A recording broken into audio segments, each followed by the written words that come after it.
Joining me for today's interview is Ed Auslander. With me is Bill Belgard. Ed Auslander served as Chief Executive Officer and Board Director of Lord Corporation, a privately held global innovation and manufacturing company with 3,000 employees in 26 countries. Ed Auslander led an enterprise-wide cultural transformation known as Lord Summits, resulting in Lord achieving $1 billion in revenue in 2018. Lord Summits focused on developing growth levers and the transformation of the company culture. The work positioned Lord to be sold to Parker Hannifin Corporation for $3.675 billion in 2019, unlocking significant value. Ed is active in the aerospace industry, most recently having served on the Aerospace Industries Association Executive Committee and the Board of Trustees of the Naval Aviation Museum Foundation. Ed currently serves as a senior advisor for Blackstone's private equity group. Thank you, Ed. Thanks for joining us. Thanks for having me. Ed, I wanted to begin with kind of looking at the Lord situation. Going back to 2016, what was sort of facing Lord at that time, and why did you believe that some kind of a significant change was going to be important for the company? Yeah, it's great to focus in on 2016. I'll go back a little bit in time when I started as CEO in 2013. Soon after starting as CEO, I went around and visited all of the Lord locations in the world, talked to a lot of the Lord folks, talked to a lot of our customers, a lot of our suppliers, a lot of our partners, and did that throughout the world. And very quickly learned that the world was slowing down or was going to slow down. Emerging market growth was going to slow down. Oil and gas slowed down in 14, 15, 16. We didn't predict that, but that was indicative of what we were expecting. Currencies shifted. The dollar became a lot stronger during that time frame, all with manufacturing and industry slowing down. So it was really clear early on we had to change our strategy. Prior to 2013, we were very much an inwardly focused company, focusing on process improvements, which we really needed to do to optimize our cost structure. And we had a very good foundation. But we weren't focusing too much externally, focusing on growing the company. So we shifted our strategy to start heading towards a market-focused organization, and we developed 18 growth initiatives. We ran it like a portfolio. We invested in some. We took funding away from some over time, but we invested in 18 growth initiatives. Most of them were adjacency plays, going from our strong foundation to something further. We also focused on efficiency and effectiveness, better utilizing our cash and our investment to drive growth. But now we're going into 2016, and we're still struggling for top line growth. We did a lot of very good investment on those 18 growth initiatives, but we were still struggling to see top line growth. We actually gained about $100 million in revenue from those growth initiatives, but it wasn't overcoming the weaknesses in emerging markets, oil and gas, and some industrial markets. So we just weren't getting it done.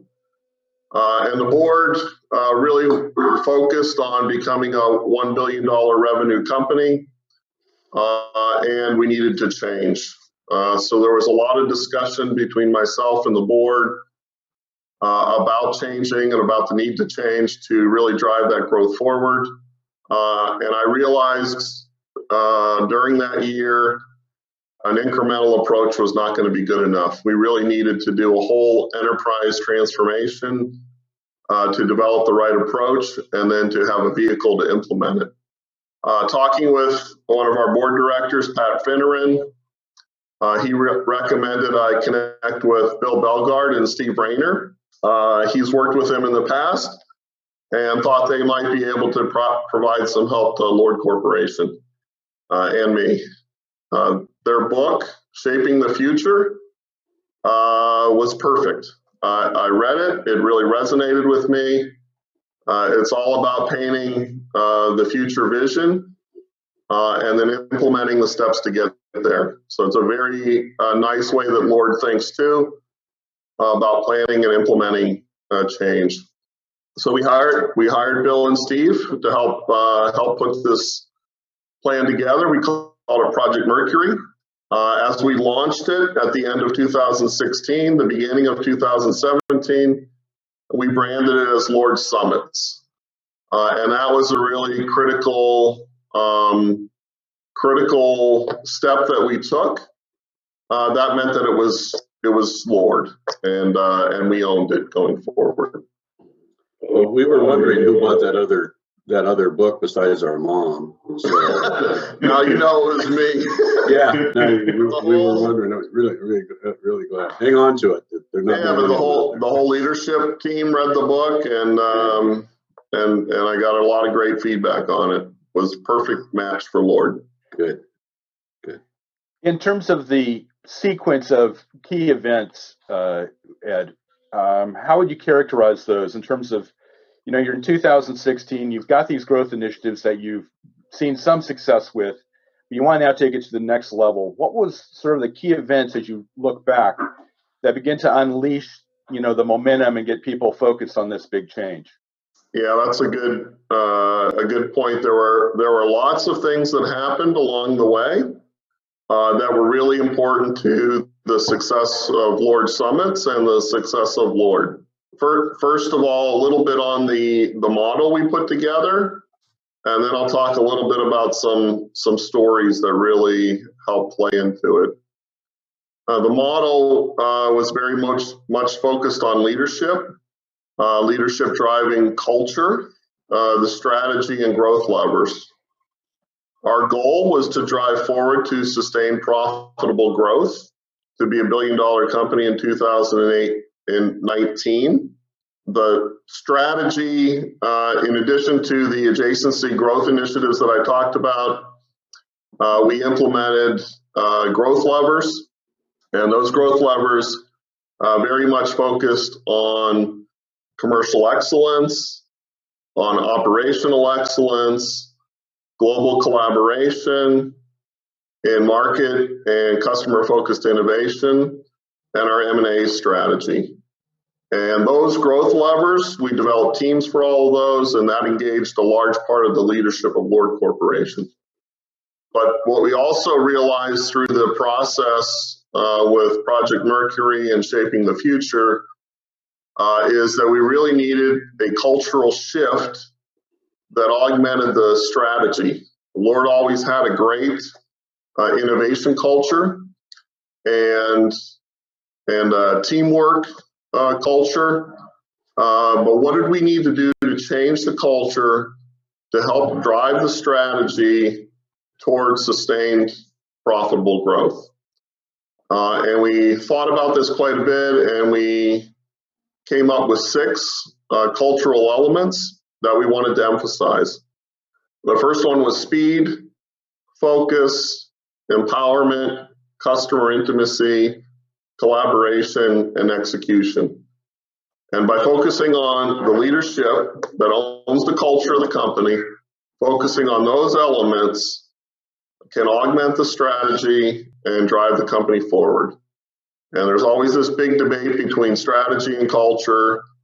My view is you need both, but having the right culture with the right strategy can make whatever you're doing more sustaining and long-lasting than just one or the other.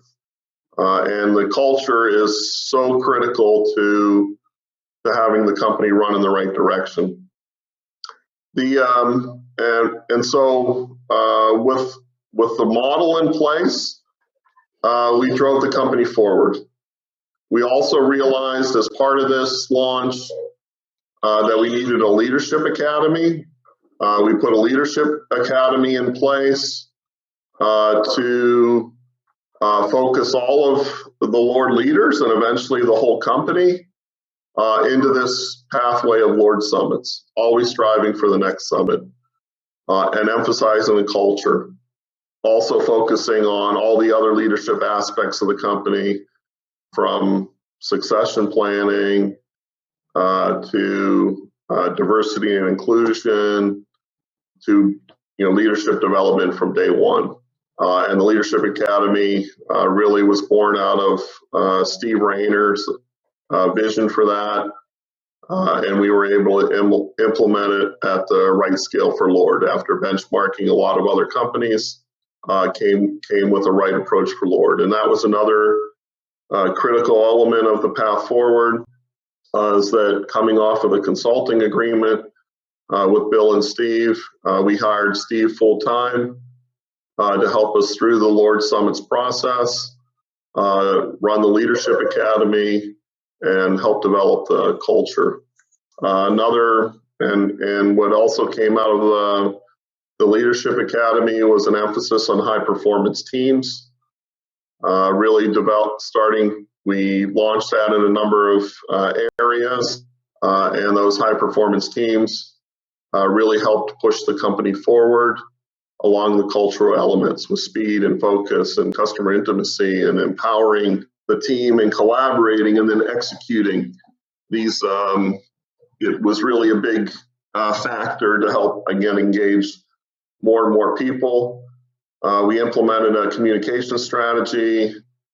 We hired an outside expert, Melissa Boucher, to help us with communication strategy inside and outside, all aligned with the cultural transformation that we wanted to take place. As we started 2017, we went on a roadshow around the world to launch Lord Summits. All the officers went on that roadshow. And for my launches, my site visits and discussions, I brought along General Amos, our chairman of the board, former commandant of the Marine Corps. And we started in Asia and went around Asia, launching Lord Summits to everybody. And then we went to Europe. And our European headquarters was in Geneva, Switzerland. And we gave a presentation there. And so this is probably the fifth presentation that we're giving, and all the discussions are going great. They're fantastic. But General Amos is getting a little frustrated with my presentation, where I say we're focusing on being a $1 billion company by 2019. And then in Geneva, he goes, or sooner. And everybody in Geneva just loved that. So then we went around to the rest of Europe, and I go, we're going to be a $1 billion company by 2019. And General Amos goes, or sooner. And after that visit to Europe, every time somebody at Lord Corporation set a commitment date, timing, everybody would say, or sooner. And that became something within the Lord framework that we were able to emphasize speed just about every single day. At every meeting, there was a deadline, everybody would say, or sooner. And that became our mantra of how we wanted to go forward. That became a cultural artifact then, right? Yeah, cultural artifact. And there are many of those cultural artifacts, little stories that helped along the way. For focus, like I said earlier, we had 18 growth initiatives. Eventually, we whittled that down to 7. Again, more focus. But we had this big meeting scheduled at our headquarters. It was a 4-hour plus meeting, maybe a whole day meeting. And we start off, we review our number 1 priority, and then I left and I didn't come back. And everybody soon got the message to focus on the top priorities. You mean you left the meeting, or? I left the meeting and never came back to it. Wow. because that's all I cared about was our number one priority. Yeah. But then also connected to empowerment. Yep. They carried on. Right? I don't need to be involved in the other items as CEO. Prior to Lord Summits, I was acting more like a COO. And after Lord Summits, focusing on empowerment and faster decision making, I was acting more like a CEO and delegated a lot of the decision making. We totally, with the help of Steve Rayner, we totally revised our staff meetings. With our staff meetings, we would have our business directors come to those very often, make presentations so that we can make decisions. And we eliminated all those. And so those are up to the directors to make decisions, company directors to make decisions, and the officers don't need to be involved in that. And so totally empowering the team to execute. We did a lot of focus on execution, developing a performance culture, collaborations. Customer intimacy was probably our other than speed, was our biggest emphasis. Switching to focus on the customer. The Lord technology team developed a contest, and people would get rewarded for those that spent the most time with customers.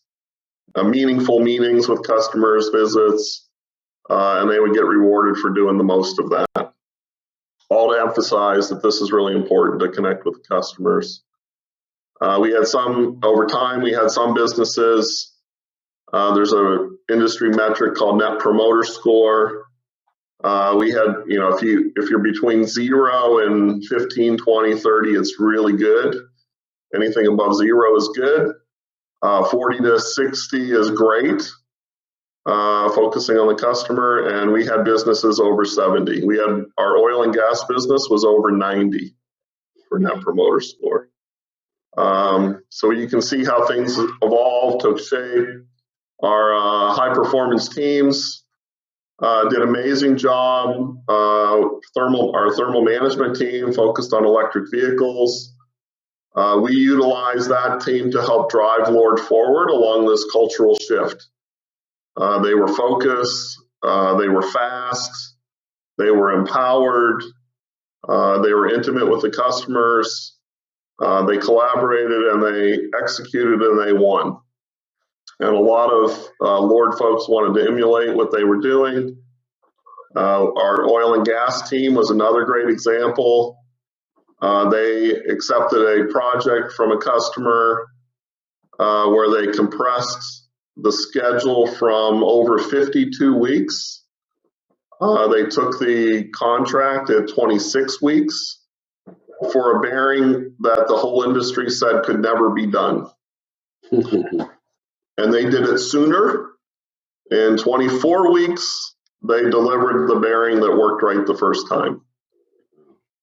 You can see many examples.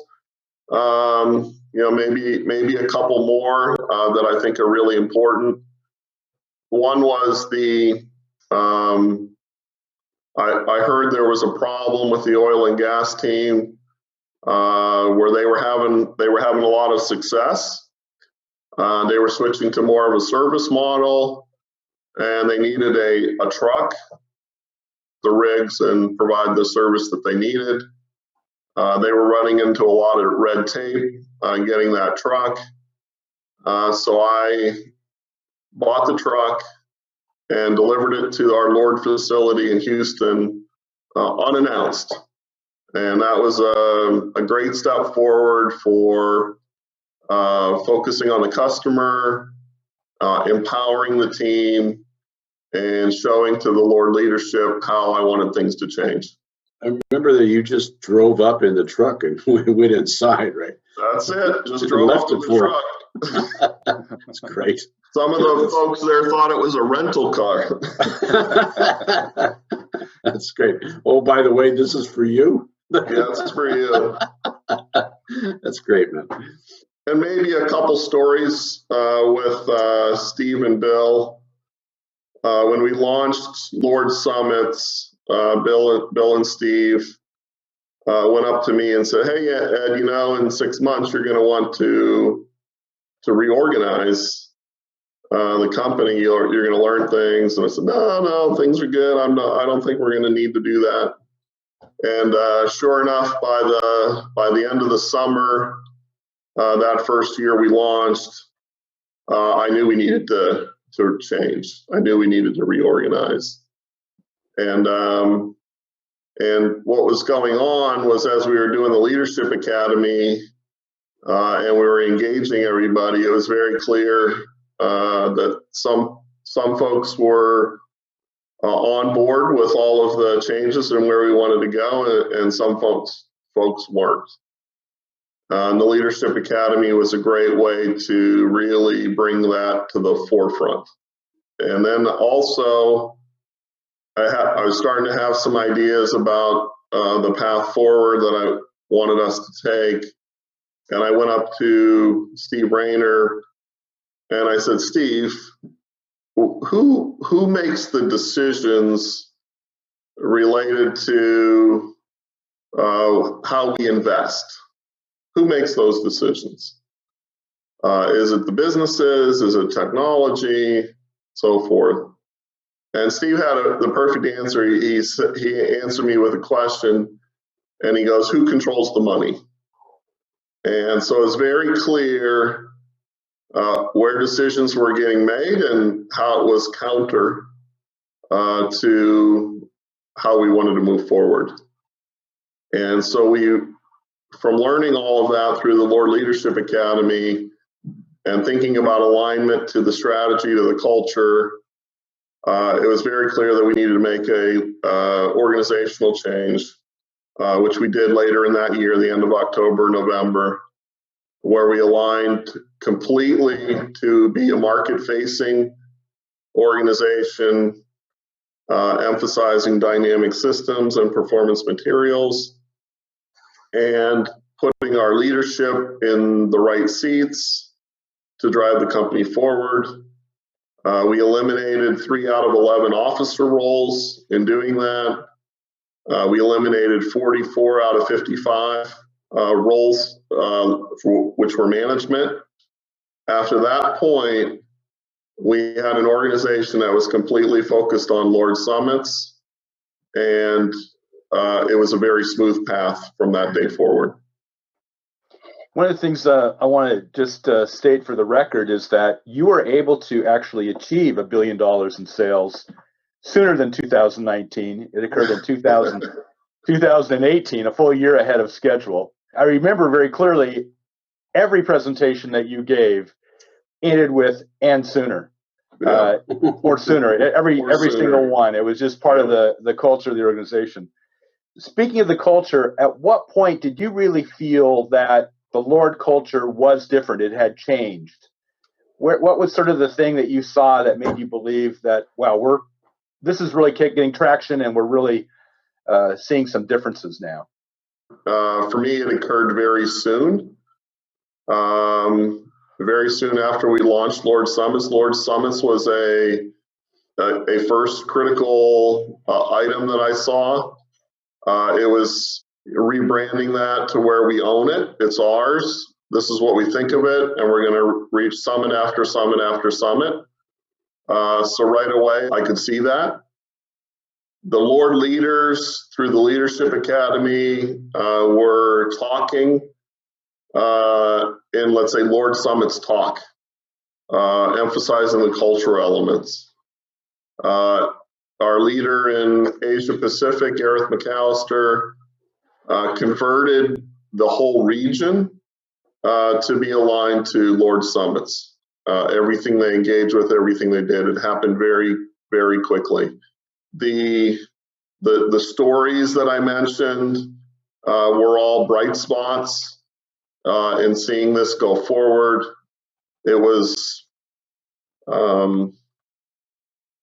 it was very clear from the beginning. But it didn't really take hold until we made the organizational change, because we still had a lot of people going in different directions or were resisting the change, hanging on to leadership or hanging on to decision making versus empowering the team. After the reorg, it really smoothed out. Decisions were not bubbling up in the organization. They were being made by the high performance teams. And you had a lot of Lord leaders clearing the path to enable the team to do that. And it just kept building momentum, building momentum. We were seeing success in our growth initiative. In 2017, we grew 10%. In 2018, we grew another 10%. One thing that was really cool about that was at the board meeting in December of 2018, I instructed my team to interrupt the meeting when the sales department or the sales team said that we were able to cross 1 billion in sales, because I knew it was going to happen right around the board meeting. It actually happened the day of the official board meeting, and around 11 o'clock a.m., General Amos is giving a motivational speech to the officer team and the rest of the board. And it was an amazing speech and motivational. And right in the middle of it, he gets interrupted to announce that Lord became a $1 billion revenue company. So it was a great timing, great thing to do. We were able to celebrate that success, that goal. And you're right, we finished it a year earlier. You know, we started off Project Mercury with Bill and Steve, and their typical approach is a 5-year plan. And right about, a couple weeks before we're ready to launch it, I go up to Bill and Steve and I go, no, it's not going to be 5 years, it's going to be 3 years. And we scramble around and we fit it into 3 years, and then we achieve our goals in 2 years. So it's a really amazing story for the Lord leadership, the whole Lord team. So proud of all of them for being able to really focus on this cultural transformation and really see it forward to that success. You mentioned the achievement of the 10% growth rate in 2017 and 2018. Yeah. Hit $1 billion in sales, which was very significant. What were some other metrics, key indicators that the company was able to achieve? Yeah, I'll say a few of them. Another big one off of the revenue growth is we grew profit by 70% in 2 years. We improved our return on net capital by 50% over that time frame. Our portfolio of opportunities was the largest level it's ever been, and it was accelerating. We had more capacity to do the work because we were more efficient and effective. Our safety incident rate was reduced by 60%, which was unheard of. I told you some of the net promoter scores with our emphasis on customers. Some of these customers, I won't name names, but some of these customers didn't even want to talk to us when we started in 2013. And then fast forward to 2018, and we win our largest program in our history with one of them.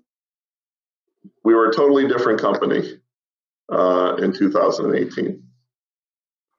Some of the roles that you had to play a central role in all this, and were intimately involved in getting the Lord Summits off and running and going. As you sort of look back and reflect, how do you see the role you played and the role that your executive team played in helping support this whole change? How critical was their role, and what kinds of things did they do to actually demonstrate their support? Yeah, it was obviously absolutely critical. With the role that I was in, CEO of the company, you're always in the future. And one of the things you're doing is trying to pull the team forward into that future too. And so as I could see, shaping the future and where we wanted to go. But my role then was trying to pull everybody into the future, let's say with me or towards that goal. So initially I was the role to get it started, to launch Project Mercury, hire Bill and Steve to help us through that, guide us to our future vision, get the ball rolling.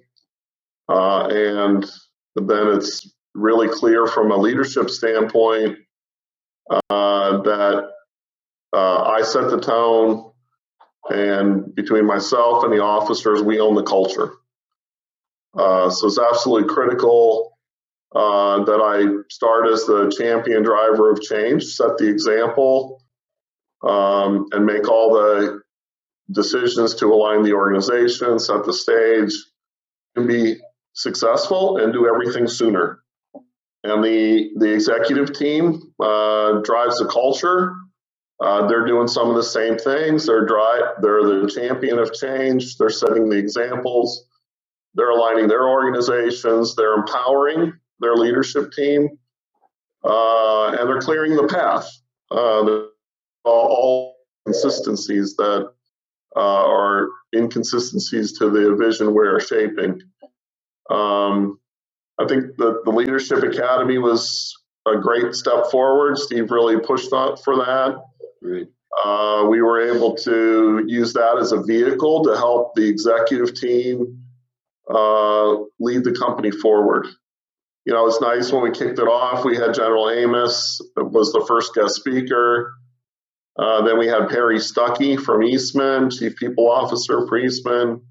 Then we had Sin Marshall, executive from AT&T and the CEO of the Dallas Mavericks, came in and talked with us, and all about driving the company forward to the next summit.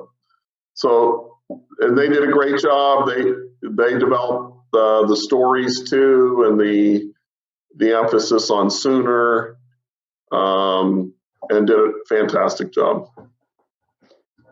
Ed, a lot of other leaders are going to be watching this, or those who advise leaders, like Steve and I do, are going to be watching this. Yes. And so what were you thinking when you went into this, and what did you think would happen? What was your hope and what was your fear going into it? And how did it turn out downstream in terms of what you were feeling? That's a little bit of a loaded question. I think some of my thoughts. So my first thought was, prior to engaging with Bill and Steve, that I had a little bit of a bias towards consultants. All kind of thought the Lord team was good enough to get it done on our own, and I had a very strong bias in that direction.